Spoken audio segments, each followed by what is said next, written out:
الرجيم بسم الله الرحمن الرحيم فلا تعلم نفس ما أخفي لهم من قرة أعين صدق الله العظيم। সমস্ত প্রশংসা আল্লাহ রাব্বুল আলামিনের জন্য, যিনি আমাদেরকে সুস্থ রেখে জুমার দিন আগে আগে মসজিদে আসার তৌফিক দান করেছেন। সেই জন্য সকলে আল্লাহর দরবারে সকলে শুকরিয়া জ্ঞাপন করি, সকলে বলে আলহামদুলিল্লাহ। দরুদ ও সালাম বর্ষিত হোক হযরত মুহাম্মদ মুস্তাফা সাল্লাল্লাহু আলাইহি ওয়াসাল্লামের। গত 2 সপ্তাহ আলোচনা করা হয়েছে জান্নাতের ভিতরে কি কি নাজ নিয়ামত রয়েছে।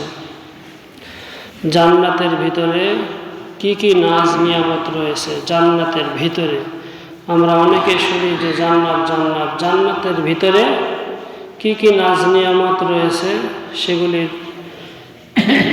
কিছু আলোচনা আপনাদের সম্মুখে আলোচনা করেছে। আজকের আলোচনা হবে কোন আমলের বিনিময়ে জান্নাত পাওয়া যায়, কোন আমলটা করলে সেই জান্নাত পাবেন আপনারা। আমরা সকলেই জান্নাতে যেতে চাই, কোন আমলের বিনিময়ে আমরা জান্নাত পাবো তারই আজকে আলোচনা। সম্পূর্ণ নতুনভাবে বলা হইতেছে জান্নাত আল্লাহর এমন একটি নিয়ামত যা কোনো চোখ কখনো দেখেনি, কোনো কান শুনে নেই, আর কোনো মানুষের কল্পনাতেও আসে না।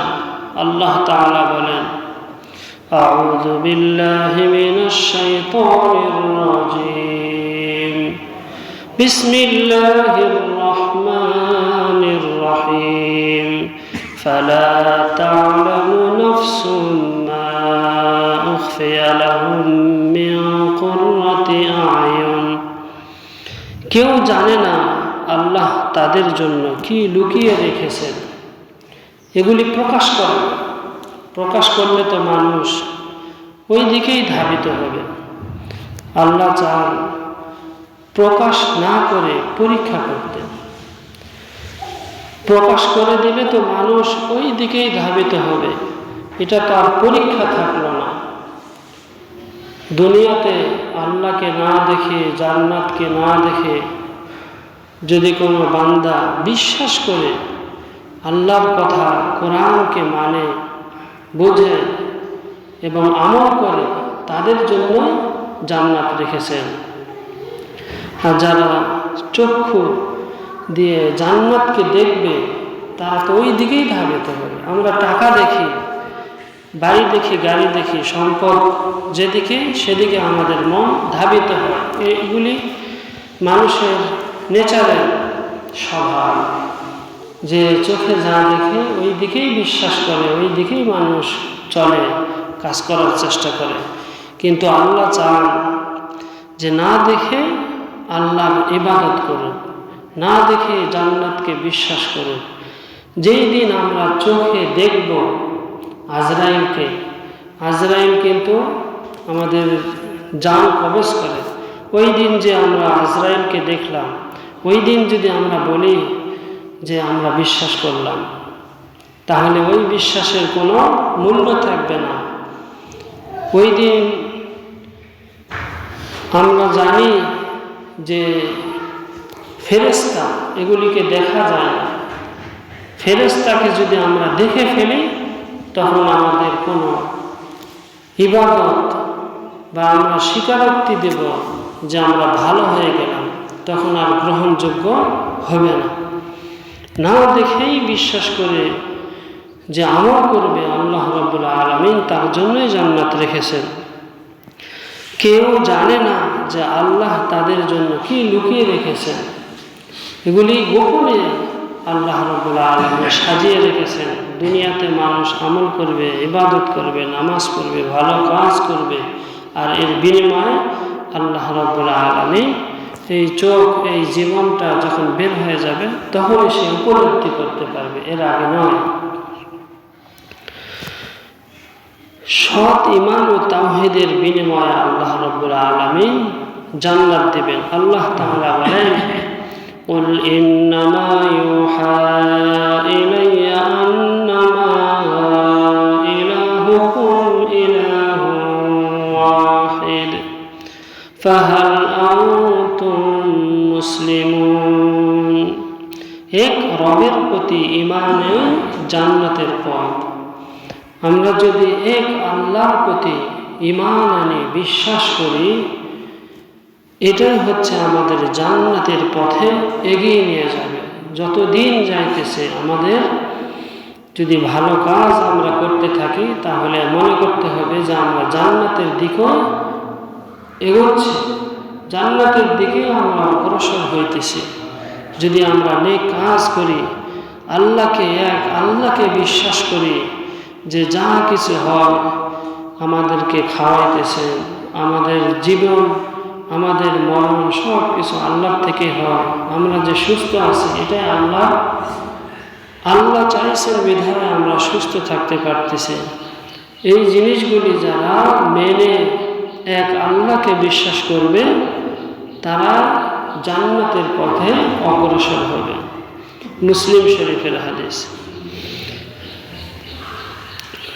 নামাজ জান্নাতের কারণ। আল্লাহ রাব্বুল আলামিন বলেন, ফি জান্নাতি ইয়াতাসাআলুন। অন্য আয়াতে আল্লাহ রাব্বুল আলামিন বলেন, ইল্লা আসহাবাল ইয়ামিন ফি জান্নাতি ইয়াতাসাআলুন। রাসূল সাল্লাল্লাহু আলাইহি ওয়াসাল্লাম বলেন, 5 ওয়াক্ত নামাজ যে রক্ষা করবে, 5 ওয়াক্ত নামাজ যে রক্ষা করবে, আল্লাহ তার জন্য জান্নাত ওয়াজিব করবেন। সুবহানাল্লাহ। আমাদের সমাজে আমরা অনেকেই নামাজ পড়ি, আবার অনেকেই পড়ি না। আমরা যারা নিয়মিত নামাজ পড়ি, আমাদের জন্য আল্লাহ কি করবেন? জান্নাত ওয়াজিব করবেন, মানে দিবেনই দিবেন নিঃসন্দেহে। কিন্তু নামাজকে রক্ষা করতে হবে, মনোযোগী হতে হবে। নামাজের মধ্যে যে আহ্বান, আমাদের সমাজে এমন লোক আছে শুধু নামাজ পড়ে, উদ্বোস করে, কিছুই জানে না। অনেক লোক আছে, শুধু নামাজ রক্ষা করার কথা বলা হয়েছে। নামাজে যা যা প্রয়োজন, সূরা কেরাত, রুকু সিজদা সব কিছু শিখতে হবে। আমরা জীবন বেঁচে রাখার জন্য, জীবনকে বেঁচে রাখার জন্য, আমরা পেটকে ভরপুর রাখার জন্য আমরা খাবার খাই, এবং কালকে কি খাবো সেগুলি আমরা সব সময় মনের মধ্যে টেনশন থাকে, কি করে আমরা খাবার খাবো। কিন্তু নামাজ যে রক্ষা করতে হবে, এই জিনিসগুলি আমাদের সমাজে অনেক মানুষেরই কোনো চিন্তাই থাকে না। মক্তবে শিখেছি, এখন হয়তো বা শিখে না।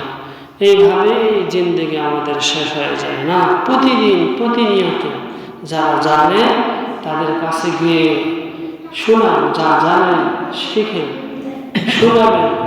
এইভাবেই নামাজকে রক্ষা করতে হবে, চেষ্টা করতে হবে, নিয়মিত করতে হবে। আজ পড়লাম, কাল পড়লাম না, ফজরের পড়লাম, জোহরের পড়লাম না, এইভাবে যারা আমাদের না হয়, এগুলিকে নামাজ রক্ষা বলে না। যারা নিয়মিত নামাজ পড়বে, এক আল্লাহকে বিশ্বাস করে, জান্নাতের কথা মনে করে, আল্লাহ রাব্বুল আলামিন তাদের জন্য জান্নাত ওয়াজিব করবে। সহিহ মুসলিমের হাদিস। আল্লাহর পথে কষ্ট সহ্য করা, ধৈর্য ধারণ বদলে দেয় আল্লাহ রাব্বুল আলামিন। অন্য আয়াতে বলেন, জাযাহুম বিমা সাবারু জান্নাতুন ওয়া হারির। ধৈর্যের কারণে আল্লাহ তাদের জান্নাত দিবেন। ধৈর্য ধারণ করতে হবে। যে কোনো মুসিবতে আল্লাহ রাব্বুল আলামিন বান্দাদেরকে অনেক কষ্ট দেয় বিভিন্ন কারণে। এই কষ্টের কারণে তার মান মর্যাদা গুনাহ মাফ হইতে থাকে। তার মর্যাদাকে আল্লাহ রাব্বুল আলামিন বৃদ্ধি করে দেন।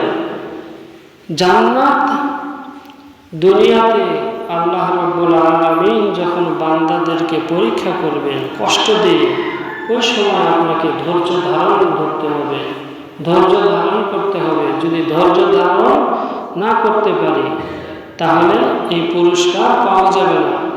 জান্নাত আল্লাহ রাব্বুল আলামিন কাদেরকে দেবে? যারা ধৈর্য ধারণ করে। আমাদের সমাজে দেখা যায় প্রত্যেকটা ফ্যামিলিতে কিছু না কিছু মানুষ কষ্ট ভোগ করে, কষ্টের মধ্যে থাকে।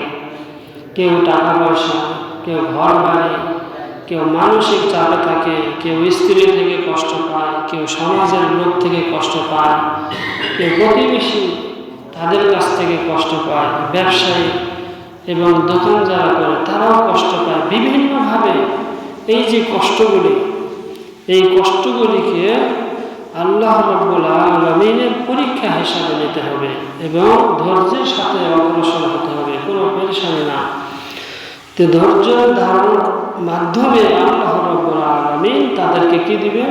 জান্নাত দেবেন।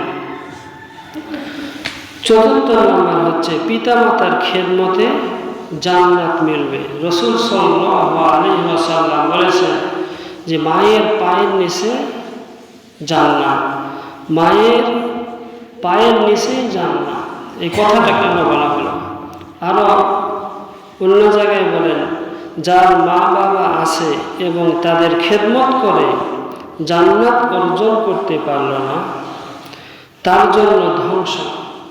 মা বাবা জীবিত আছে কিন্তু তার খেদমত করতে পারল না, তাকে খাবার দিতে পারল না, তার চিকিৎসা বাবদ টাকা পয়সা দিতে পারল না, আছে কিন্তু দেয় না, খোঁজখবর নিল না, কি খাইতেছে, নিজের স্ত্রী সন্তানদেরকে নিয়ে ভালো খাবার খাইতেছে কিন্তু মা অসুস্থ, খোঁজখবর নিতেছে না, বৃদ্ধ হয়ে গেছে, চলতে পারে না, তার খোঁজখবর নিতেছে না।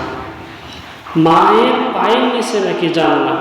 তো যার মা বাবা বেঁচে আছে এবং তাদের খেদমত করে জান্নাত অর্জন করতে পারল না, তার জন্য রাসূল কি বলছেন? ধ্বংস। মা বাবা এদের খেদমত করতে হবে, খোঁজখবর নিতে হবে। শুধু মুখে কথা বললাম কেমন আছেন, ভালো আছেন তা না, তার কি প্রয়োজন সেগুলি দেখতে হবে। প্রত্যেকটি সন্তানকে 2-3 জন সন্তান থাকতে পারে, প্রত্যেকে এক একজনের অবস্থা এক এক রকম থাকতে পারে, যার যেরকম সামর্থ্য সেইভাবে দেখতে হবে, এটাই নিয়ম। মাতা পিতাকেও সেভাবে সন্তানদেরকে মহব্বত করতে হবে, স্নেহ করতে হবে। 2-3টা সন্তান হলে সকলকে সমানভাবে দেখতে হবে, কাউকে ছোট বড় করে দেখার কোনো অবকাশ নেই। যদি দেখে তাহলে মাতা পিতা আল্লাহর কাছে ধরা খেয়ে যাবে। মানুষের কষ্ট দূর করা, দান করা জান্নাতের পথ। রাসূল সাল্লাল্লাহু আলাইহি ওয়াসাল্লাম বলেন, রাসূল সাল্লাল্লাহু আলাইহি ওয়াসাল্লাম কি বলেছেন? যে লোক মানুষের উপকার করে আল্লাহ তার জন্য জান্নাত সহজ করে দেন। যে লোক মানুষের উপকার করে,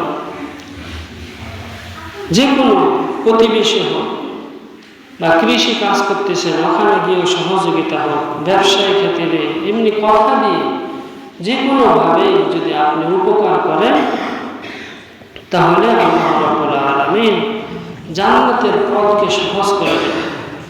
যে আপনি জান্নাতে যে যাবেন, আমরা যে জান্নাতে যাব, মানুষের সহযোগিতায় মানুষের উপকারে আসে এমন কাজগুলি যেন আমার দ্বারা হয়, মানুষের কোনো যেন ক্ষতি না হয়।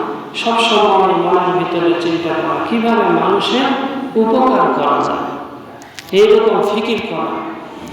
সবসময় যদি ফিকির করতে পারি, সেইভাবে যদি অগ্রসর হতে পারি, তাহলে আল্লাহ রাব্বুল আলামিন আমার জান্নাতের যে পথ, জান্নাতে যাওয়া, মৃত্যুটা বাকি, মৃত্যু হলে জান্নাতের সাথে আপনার যে কবর হবে, যে রূহ থাকবে, সেখানে সংযোগ করে দেওয়া হবে।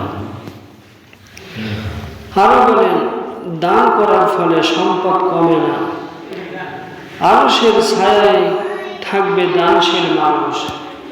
যারা দান করে, এই দান করার মাধ্যমে দেখতে দেখা যায় যে সম্পদ কমে যাচ্ছে, কিন্তু আল্লাহ কি বলতেছেন, রাসূল কি বলতেছেন? দান করার মাধ্যমে সম্পদ কমে না, অন্যভাবে আল্লাহ আপনার বরকত দিবে।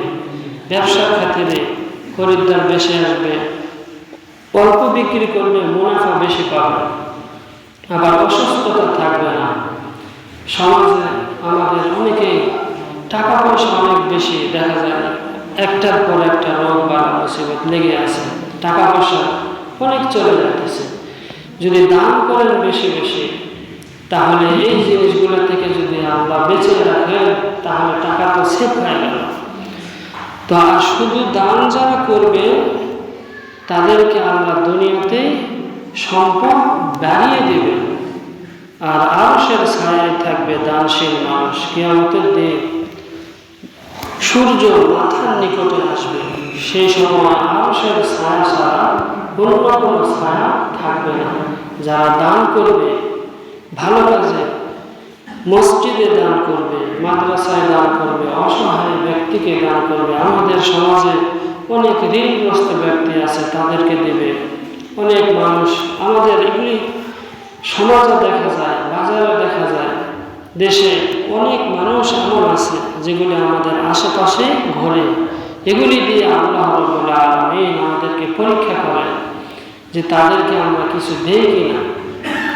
টাকা তো আছে, 2 টাকা থাকলে 1 টাকা দেন, ওখান থেকে আমরা বরকত দেব। মনে করা যাবে না যে আমার কাছে তো কম আছে, আমি দেব, কমিয়ে দেবে না। ওই অল্প থেকেই আপনি দান করেন, আল্লাহ আপনার দানকে বাড়িয়ে দেবেন। শুধু তাই নয়, আরশের ছায়ার নিচে আপনাদেরকে জায়গা দেবেন। গোপনে সৎ কাজ করা বিশেষ মর্যাদা হচ্ছে জান্নাত। হাদিসে আছে 7 জনকে আল্লাহ তাআলা কিয়ামতের দিন নিজের আরশের ছায়ায় রাখবেন।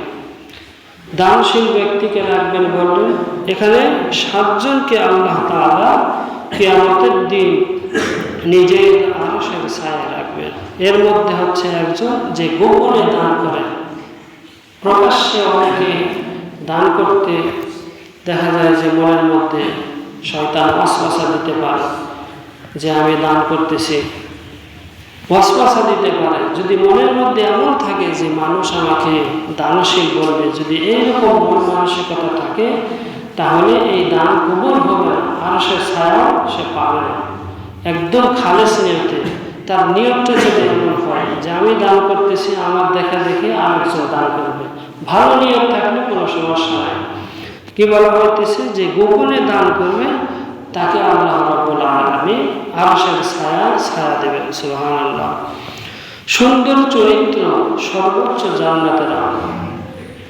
রাসূল সাল্লাল্লাহু আলাইহি ওয়াসাল্লাম বলেন, সুন্দর আখলাকের মানুষের মর্যাদা জান্নাতে রোজা ও নামাজের মর্যাদার সমান।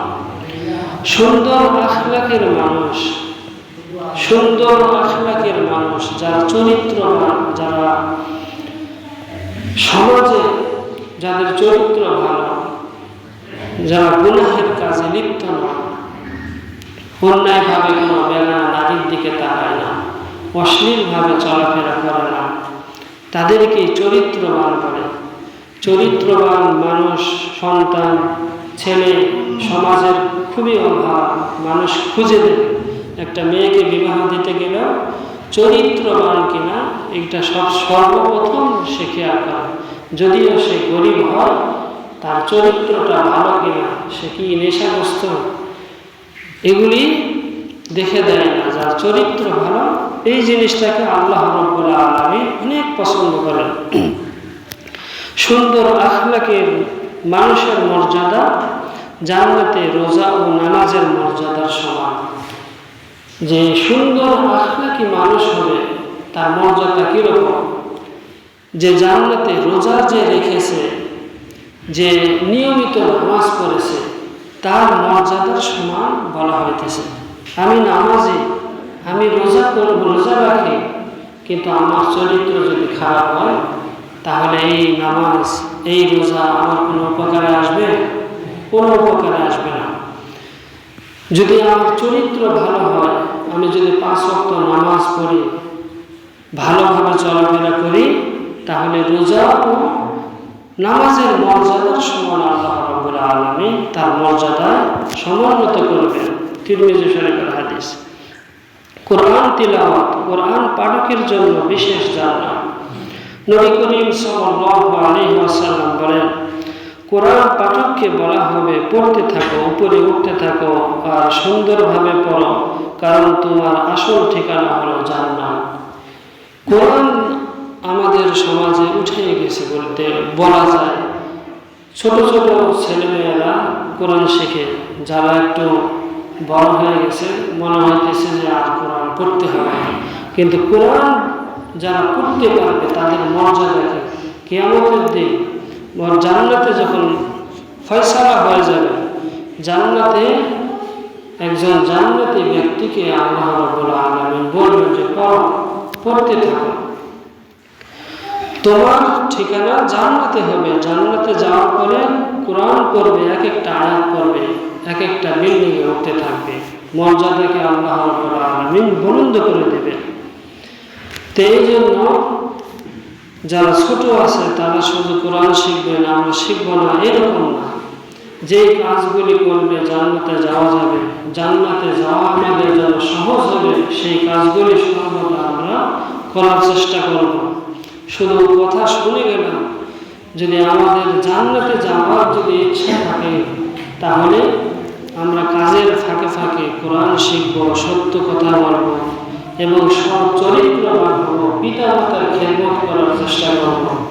যদি এগুলি আমরা করতে পারি তাহলে আল্লাহ রাব্বুল আলামিন আমাদেরকে জান্নাত দেবেন। যে জান্নাতের আলোচনা 2 সপ্তাহ ধরে আলোচনা হয়েছে, যে জান্নাতের ভিতরে আল্লাহ রাব্বুল আলামিন কত নাজ নিয়ামত রেখেছে, সেই ভিতরে এক একটা যে জান্নাতের ঘর হবে, যে ঘরের যে ইট হবে স্বর্ণের হবে। স্বর্ণের ইট যদি থাকে, পুরো লাইফ শেষ করে ফেললেও আমরা একটা স্বর্ণের ইট সমতুল্য আমাদের সম্পদ করা সম্ভব নয়। তাহলে কোন জিনিসের আশায় আমাদের মনের মধ্যে ধারণ করতে হবে, আমল করতে হবে, চেষ্টা করতে হবে, ওই ফিকির নিয়ে দুনিয়াতে আমাদেরকে চলাফেরা করতে হবে। দুনিয়া খুবই ক্ষণস্থায়ী, চোখটা বন্ধ হয়ে গেলে সব শেষ। এই জন্য আল্লাহ রাব্বুল আলামিন আমাদের সকলকে জান্নাতে যাওয়ার তৌফিক দান করেন এবং আমলে প্রত্যেকটি ভালো কাজ এবং আমল এগুলি যেন আমরা নিয়মিত করতে পারি, সেই তৌফিক আপনি আমাদেরকে দান করেন। শুকরিয়া করি, আমিন। ওয়া আখিরু দাওয়ানা আলহামদুলিল্লাহি রাব্বিল আলামিন। যারা সুন্নাত পড়েন সুন্নাত